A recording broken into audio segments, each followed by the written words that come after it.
jiritaanka Somaliland ayuu halkan Somaliland بلادنا نحبها نعشقها بالأرواح نفديها jinsiyadiisa Soomaalinimo ayuu ku faana Somali baan ahay diridaba ana leh gaarisa ana leh waxa lagu ciilay xadhig iyo cafurin maxallaygu xidhaya xagtir layga dhigaya ee lay xanibaya oo lay xaganaya laakiin xabsigu ima hayn karo qalbiga iyo maskaxdu xor baan ka ahay qalbigayga maadaama uu xor yahay maskaxdeedana dadka uu wax u qabtay xataa madaxweyne waxba uma qaban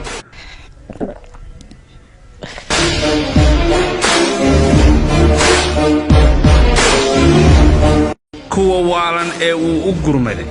halkan ayuu ku xidhan yahay geedkan jirridiisa ciid buu ku cunayaa lug baa go'an 20 sannadood ayuu ahaa xanuunka dhimirka kuwa baahan ee uu caawiyay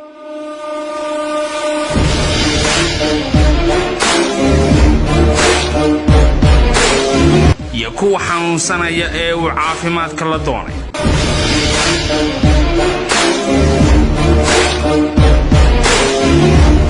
wanaaga uu sameeyay ee uu ku caawiyay boqolaal qoys weli dawladdu may dhiirigelin taa beddelkeedana xadhig iyo ciqaab ayay uga dhigtay waddankayga xoog badan xeelaad u jecelahay waddankayga xoog badan xeelaad u jecelahay laygama xigsanayay jirbaanu qubayaa boolisku waxay u geysteen gafaf sharciga ka hor imanaya inanbuu dhacay inantii waxay mooday tuug dabadna ina yar baa yidhaah lagu cabdimaalig ha ku qaylin annaguna waan karsinay inta badhada qabatay ka toonaysa waxaa la soo xidhay iyada oo aanay cidina soo ashkatayn waxaa la soo xidhay iyada oo waaran maxkamadeedaan la haysan waxaa la baacsan jiray waddooyinka cabdimaalig oo la eryanayo ayaana nay inankoo maraar dilaacaye ansan awal aan xabiga sheegaysa hadduu xagayga u saararo maanta hadduu xagayga u saararo waa badbaadin lahay askarta eryanaysayna waxay ku leeyihiin anu wax kama sheekayn karo faqastiba badmaydiis intaasay loo eryanayo hal abuurihii barnaamijka kaalmee kuwan ayaa la leeyahay isaga maanta kaalmee kan madaxweyne siida waan ku baryayaa siida madaxweyne wariyaha siida waxa waayay oo ooyaya 200 qof oo waalan oo xanuunsanayay oo uu khayr uga shaqayn jiray kuwa ku saamax hadduu wax sameeyo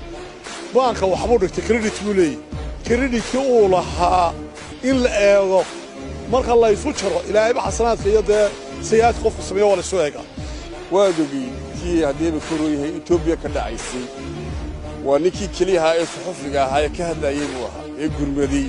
markaa nin la dhayalsan karo ma ninkaas wuxuu leeyahay mudnaanshiyo in xuquuqdiisii loo soo celiyaan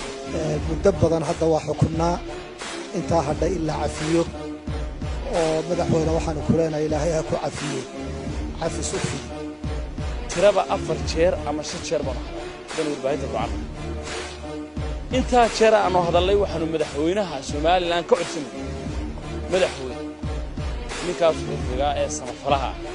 عفي صوفي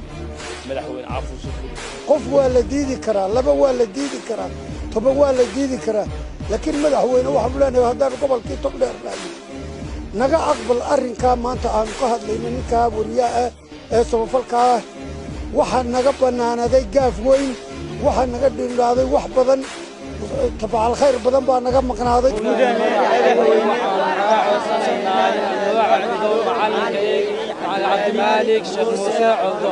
waxaad ku daawan doontaan barnaamijka qareenka qaranka maalinimada axadda habeenka ay isniintu soo galayso saacadda bariga Afrika markay tahay 10 iyo 5 daqiiqo oo habeenimo